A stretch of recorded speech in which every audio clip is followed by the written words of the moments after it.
2022 sees the end of a great year for getting back out and about for World of Railways TV, visiting all that the brand encompasses, from exclusive behind-the-scenes tours of model manufacturing, to witnessing model engineering in action, touring heritage sites for inspiration, and catching up on new build steam projects.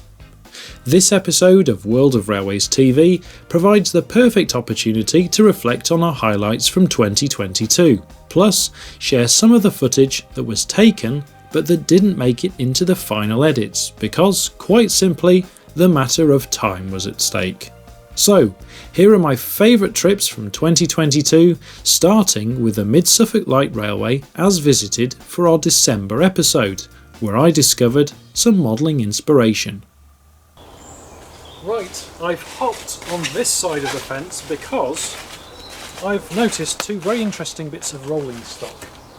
Why are they interesting? Well, to the casual observer, they'd just be two ventilated vans, but I'm thinking that as a modelling project, these and the level of weathering on them and age is ideal. I mean, look, they've been parked in this siding for a long time. It's the sort of item that you tend to find at a heritage railway which doesn't get as much love as, say, a carriage or a locomotive. And, well, as you can see, Mother Nature takes its toll on them, as it did quite often, let's face it, on the railways when they were in service. These sort of vans, they weren't cared for in the same way as passenger vehicles. These just literally needed to be serviceable, able to transport goods, and work. Now, if we take a look at the chassis of this vehicle, you can see that it's been stripped of a few parts here. Even the springs, the rust has laminated together over time because it's been parked for so long, and the springs have sort of welded or fused themselves together, and you can note the level of rot in the van as well in terms of the wood and the brackets. Now, achieving this on a model is very difficult. It's not for the faint-hearted, but it isn't impossible. I'm thinking if you get a scalpel or the rear of your scalpel and a rule, you could scribe a line into the bottom of your van, same on the sides, and you can sort of start to pick away and create some of those lines and interest in the model. Even if you look at the door here, it's warped to the extent that the bottom is now poking out. The top says otherwise, it's still locked into position. How great would this look on a model if you'd modelled that? People might even look at you and say, the real thing wasn't like that. Well, here's living proof, it was. Okay? Yeah. Thank you. While there, John Reeve, marketing manager for the railway, showed me its new Barrow crossing too. So I'm here on the Mid-Suffolk Light Railway, and we're going to take a look at some works that have been recently completed. Well, I'll say recently, pre-pandemic or post-pandemic? Good question. I think post-pandemic. Up for debate, but they've been recently completed in the grand scheme of things. Yes. It's a Barrow crossing. So John, talk us through this Barrow crossing, because this is going to be great for some modellers who want details. Yes. Well, this is in fact required by the planners of Mid-Suffolk, and it's really to allow dog walkers to go across the line because it is a proper pedestrian walkway, and we are therefore required to put in a really rather extravagant gate to comply with all the requirements that we have to now comply with. Right, so sleeper construction, as is often the case, with compacted, I don't know, what do they call it, MOT type 1 infill or something along those lines, or compacted ballast at least. Looks like compacted ballast. I wasn't actually here when this was done. Can hear a distant toot.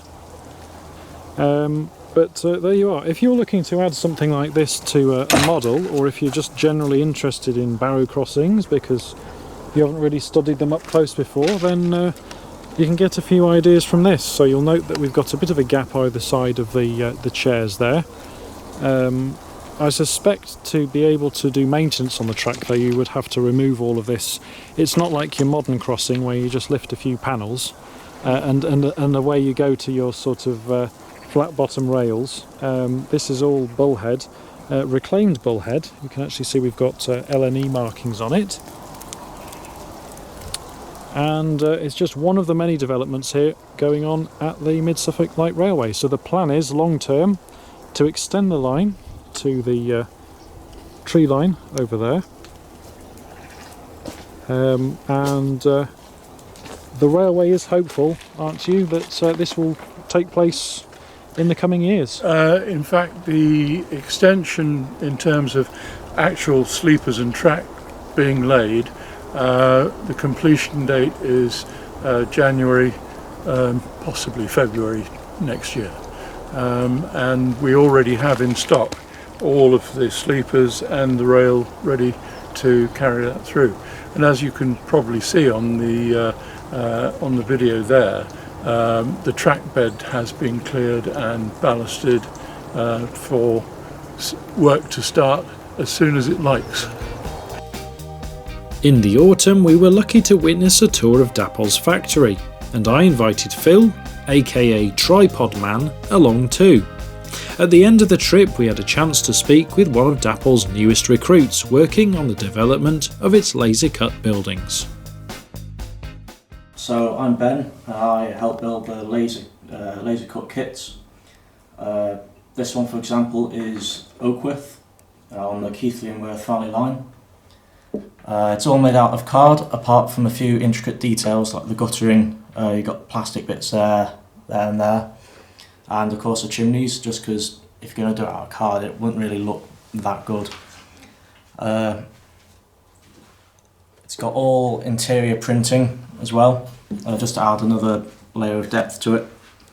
It's very strong because it's just about 2 millimeters thick, the main walls, so you can basically just hold it from the end, and yeah, it doesn't creak or bend or anything, which is very good. Yeah. How many components go into this? And I'm guessing, you know, assemblies with like something like in the PVA adhesive, is it?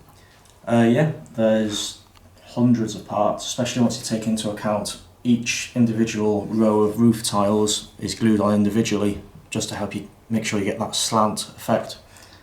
And yeah, just normal PVA glue.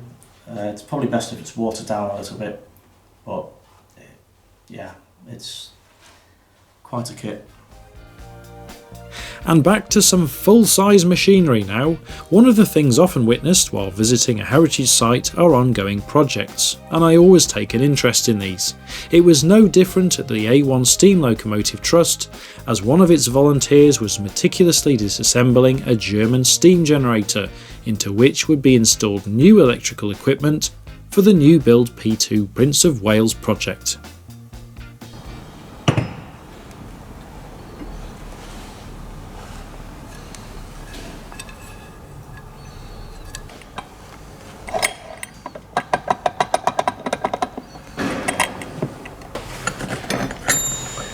I don't think you should do that. No.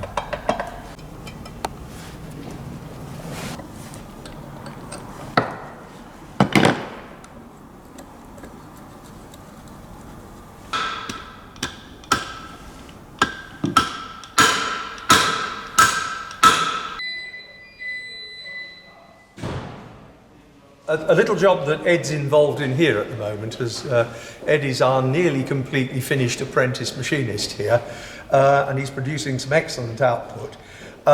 One of the problems we've had with Tornado is that there are what are known as release valves in the ends of the cylinders.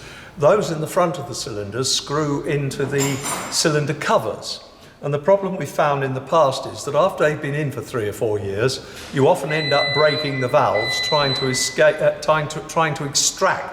the valves for repair and testing. Fortunately, British Railways came up with a much better solution to this in the form of a release valve which bolts onto the front of the cylinder cover. In the case of the P2, we'd already made the patterns and the castings to the original design, and so in order to be able to use the BR type release valves, we've needed to make a bit of an adapter. And this device you see in the drawing here is the adapter.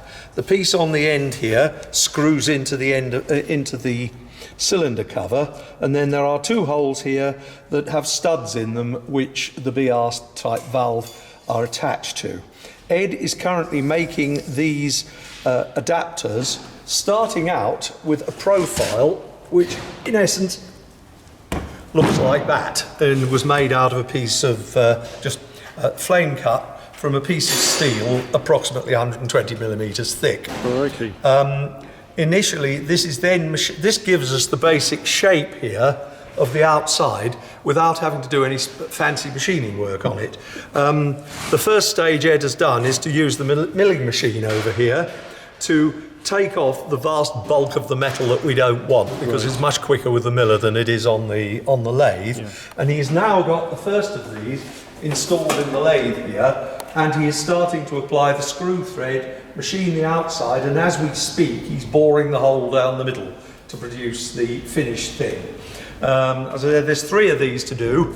Fortunately, when it comes to the valves that are fitted to the back of the cylinder block design hadn't advanced to a point where we'd started manufacture, so we've used the BR style 2 holes and studs to attach them directly. And now back to some scale models. Summer 2022, and Ellis Clark Trains threw its doors open to the public for its annual Open Day, with a number of demonstrations, small layouts, traders and a hog roast in attendance. Phil wasn't invited on this one. I went the whole hog. Like a mini exhibition celebration of the hobby, if you like. It's just a real good feel-good day, really. It's not the biggest exhibition by far. I mean, it is a very, very small exhibition, but it's just, you know, like I say, you've got a bit of free food and drink and everything. It's just a nice day where everyone comes together and catches up, and obviously we have samples, announcements, fantastic traders, a few layouts. It's just a brilliant day all around, really. Yeah. Do you find this attracts a lot of existing customers and also new customers? Yeah, some people, we get all our regulars, people we know, and we get quite a lot of new people coming to see what it's all about and stuff. We even have a few people come off the street just walking up wondering what's going on and stuff, and have a look around. Even the neighbours nearby come and have a look around as well, so it's just really good. Yeah, it's really good. We don't make any money out of it. It's more just, like I say, it's just a bit of a... We did it because after COVID, with shows getting cancelled and stuff, and we wanted to do something. It was a last-minute event, but then everyone wanted to do it again, and it didn't feel right to not do it, sort of thing. So, as I say, we just make sure it's a good day, everyone enjoys it, and we try and not think about the money we spend on it. So another year comes to an end, but rest assured, great things are ahead for World of Railways TV in 2023. From all of us, have a great new year.